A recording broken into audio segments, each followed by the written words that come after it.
All right, guys, the job site is getting marked out. The excavator is here. We're removing flagstone. You can see paint marks. We know where our pillars are gonna go, our walk path, patio area, getting ready to take this concrete and get it out of here.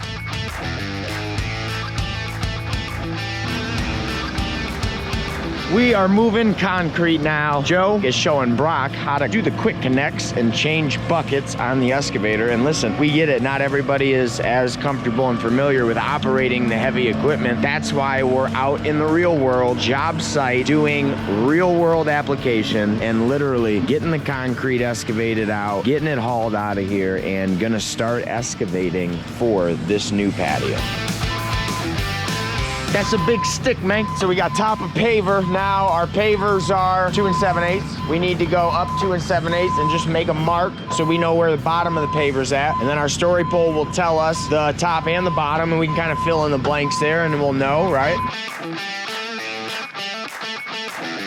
What we're doing right now is finishing up excavation, getting down to that undisturbed soil, getting ready to get fabric in, and we've got stone coming. Klum Brothers is able to get us a giant dump truck today. Super excited. They should be here within the next half hour, and then we're gonna be running dump trucks for the next probably 4, 5, 6 hours, getting stone in here, and we'll see if we can make way for this pondless waterfall by the end of the day, because Brock wants to put in a pondless waterfall, so that's what we're gonna try to do. But I mean, you can see that's where the pondless waterfall is gonna go, basically right where that excavator's at. So we gotta move some material. We got some earth to move. What do you think, Josh? Yeah, can we make it happen? We're gonna try. We're gonna do our best, so stay tuned.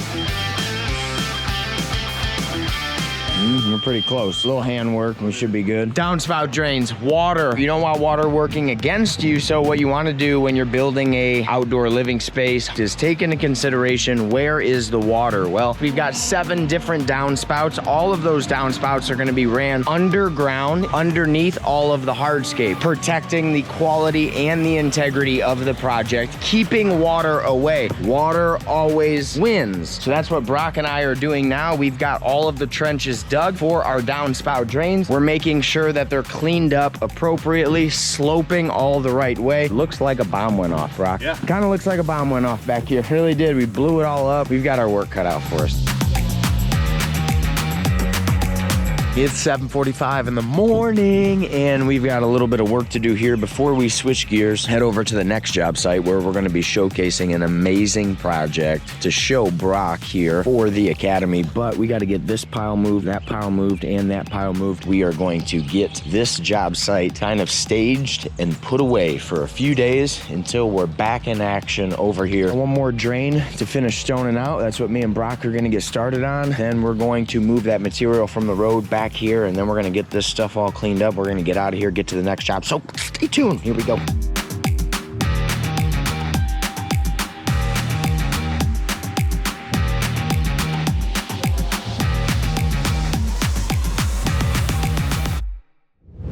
Brock, I know, at least personally for me, Luck Landscaping Academy was a new venture we started this year. Super excited about, very passionate about bringing education, knowledge, information, experience into the industry, just trying to relate and share with other contractors kind of who we are, what we've done, what's worked well for us, what hasn't worked well for us, share some of our stories, our experiences, take contractors out to some of our projects, showcasing some of the work, some of our processes, and then ultimately getting out in the field and getting kind of some job site experience, hands-on experience. So I'm very thankful and grateful for you because you're the first one to come through the doors of Luck Landscaping Academy and really experience the Academy. And I'm very grateful to get some feedback from you, right, on the Academy. And I'm very kind of humbled to have the opportunity to chop it up with you about our experience. First off, you signed up, you're super excited to come to this event. What was your experience when you were like, how many guys are signed up and who's all gonna be there? And I basically said, well, Brock, it might just be you, brother. I mean, I'm gonna be honest, it's good. You go to trainings, you go to the industry events and things like that. You meet different people, you learn different things from different people, you get ideas from them. it's good to do that. You can always learn something from somebody. At the same time, when you told me that, I was like, well, that'll be cool. Then I'll get the opportunity to ask anything I want to ask, to do anything I want to do. You know, we'll just see what we can learn. Everybody is numbers driven. Everybody is by popular demand. What was it that was like, this is where I need to go? I knew it was the first one. Fortunately, I had met you before. And like you said, with anything, here, I got a quote for you. Any new challenge is like riding a horse. It's always going to be uncomfortable to start with. That's from your favorite show. I started watching it the other day. Ted Lasso. You know, I had met you before, and I knew that you had a great passion and enthusiasm and knowledge about the industry. We had talked several times about the training and how things were going to be done and what was going to be done. And I'm sure if anybody has any questions, you'd be willing to do that with them too. I knew you had the passion and experience. And I said, you know what, I got to go and see what this guy can show me and what I can learn from him. And it inspired a great change in my business plan as how we've been doing things, how we're going to do things moving forward. And it's a process. Started making that transition more to large scale projects and landscape transformation. And at one point we were driving around it and you said, Josh, I don't want you to take this the wrong way, but I'm almost glad that it was just me. And I agreed with that wholeheartedly. It didn't spread out my time and effort and energy between 16, and it ultimately created a very unique opportunity to personalize everything more for you, for your business, exactly where you're at, what's going on. I mean, there were days that the phone was literally ringing because business was still back operating at home, and you're literally working through the day-to-day business struggles, problems, issues, and being able to personalize that approach. I thought it was a really unique opportunity. So I was thankful for that. Having that one-on-one time every day, I felt like we were able to just chop it up and we were able to kind of grow and learn from each other. We brought you in, we sat down in the classroom for what seemed like forever. And I felt like I just stared at you and talked and talked and talked and talked to try to bring some of the classroom education piece. Just share with me a little bit the value in some of the classroom. I didn't feel like it felt like we were sitting there forever. I feel like you touched on a lot of different things that had value. You know, we're sitting there and phone starts ringing and business is going on at home and my guy's calling me, hey, this is what's going on. And of course he's there, something breaks down. Well, how are we gonna remedy this 800 miles away or however far it is? And you're over there kind of laughing. Every day it seemed like it was something. And you were like, let's stop, let's evaluate something. Because I told you, I was like, man, I'm tired. The more equipment you have, the more people you have working, you're going to have more problems to go along with it. Went over to the whiteboard and we started doing some math and realized that versus 2 weeks prior, me and one guy went and did a job in one day and made the same amount of money in one day that we would in a week cutting grass, as long as nothing breaks. I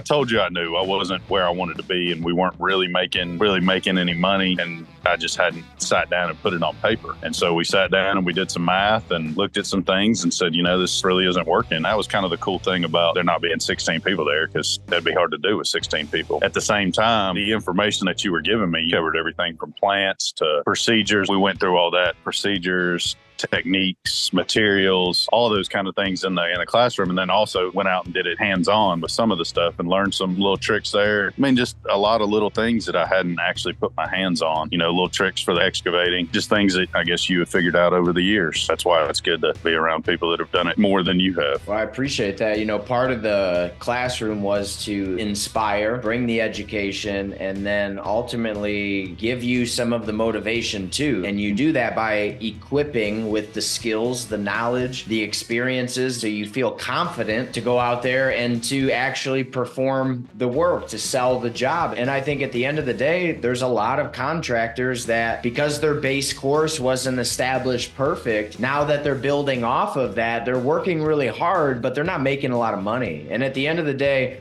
what good does it do for our families if we're not profitable and we're not making money every single day that we go out to work? There was a few moments in the classroom when you kind of had that light bulb moment, something clicked, and I knew you were going to be going back with a new revelation that you didn't have when you left. It's the inches by inch. It's the foot by foot. One idea and decision leads to another idea and decision. We had the opportunity, Brock. We went out on some job sites. I think we've went on $1 million worth of landscaping projects over the course of this week. Going to 5 or 6 jobs that were completed. There was over $1 million worth of land. So in my mind, I was like, man, I gave Brock the $1 million landscaping tour to where like we could show some of our style, our unique creative work. Talk to me about the tour and getting out and seeing some projects. It was pretty impressive to see the different, how big was that backyard? Maybe 50 by 60 or something like that. You guys had done a stone boulder retaining wall, some landscaping, and then just made it really nice walkway patio area outside of their little shed in the back. Really small space, but still made it really unique. But we went from that to just a massive, basically what I would call almost like a farm property with multiple water features, waterfall, just a huge entertaining space. It was just impressive to see the variety. We've created all of these in our UVision 3D design rendering program. We've pitched these designs. We've articulated and changed these designs. Being a landscape designer, being an educator in the industry, I didn't go to landscape design school, and neither do you, and neither does a contractor who, has still a creative mindset and still can go out there and lay out and design. You get out there and you see no yard is the same. So you get out there and you see something that you did in this yard, and then it makes you go, okay, well, how did you do this? It gives you little ideas. The next thing then is, okay, we got out in the field. So I don't know, Brock, have you ever sold $100,000 outdoor living space, right? Going into this years ago when I started and did my first patio, I had no idea the amount of work, the amount of equipment, the amount of material, the amount of base. There were so many things. So talk to me about the day that we were in the backyard and we were spray painting and we were shooting grade, and then we got in the excavator. And I think we got a lot of work done that day. I'm gonna be honest with you. Thinking about it and looking at it, I did not expect to accomplish that much in a day. It wasn't even a full day. It was good to see the process. Come out here and mark everything so you have an idea of where you're working. You don't end up over excavating something because about where you're going to be. The other thing too kind of ties into pricing, talking about the pricing of things. It kind of takes the fear out of things and lets you see how things go and gives you a little bit of confidence. All right, well, yeah, I kind of have done this before. If you haven't ever done it before, everybody starts somewhere. And then we got out on the recreational swim pond project on Friday, got to set a few rocks and boulders, right? Yeah. Worked on some steps going down. That was different, I guess, because you go from completely destroying everything, getting a lot of prep work done in one day to spending 6 hours and you set 7 rocks, or how I don't remember how many it was. But crazy? You build 3 steps and try to place a couple rocks beside your steps, and you spent 6 hours, and it's like, wait a minute, what just happened? But that's part of it, and it's about the details and making it aesthetically pleasing and making sure everything's stable and placed right. Again, I appreciate your time. I appreciate our relationship. It fuels me when I hear you and see you putting rubber to the road and actually making traction in your business. I hope there was a bigger piece, that it was more than just learning landscaping. I hope that ultimately you went back a better person and that you had some kind of heart-changing moments. And then ultimately I wanted you to get your hands dirty a little bit. So when our head, our heart, and our hands are all working together, there is absolutely nothing that can stop us. We had some fun. We ate a lot of food, that's for sure. We had a good time. Had some good breakfast. Definitely, I guess, like I say, everybody's at a different place in their business and things like that. I think that business-wise and as far as landscape goes, you have a lot of knowledge. But I think the bigger thing is the passion. You definitely have a passion for what you're doing. And, like I said, you inspired a change in things in me. It just started me down that path. Now we're headed in that direction. Instead of just continuing to do the same thing and go, well, yeah, one of these days we're gonna try to do this, and then going, well, we don't have time. We don't have the equipment. We don't have this, and just continuing to rock along. It was like, no, this is where we want to go. This is what we got to do. Brock, I appreciate that. This is who I am, and it's what I love, and it's what I love to talk about, and it's what I live. The thing that I want to leave you with is something that I'm continuing my training and teaching. Figure out what first, then figure out how. But if you don't figure out what, and you start putting how before the what, you'll be frustrated. Figure out what it is you want to do. Figure it out what it is is that you want to be. And then figure out, you know what, if that's the person I want to be, how does that person act? What does that person do? Believe in yourself. If you can believe it, you can receive it. If you'll put your head, your heart, and your hands in it, and you believe in yourself, you are incredibly dangerous. And Brock, you're super talented. You are super smart. I look forward to watching you grow. I look forward to growing with you, and enjoy that sunny weather in Florida on your vacation, my friend. You deserve it. Yes, sir. I appreciate it.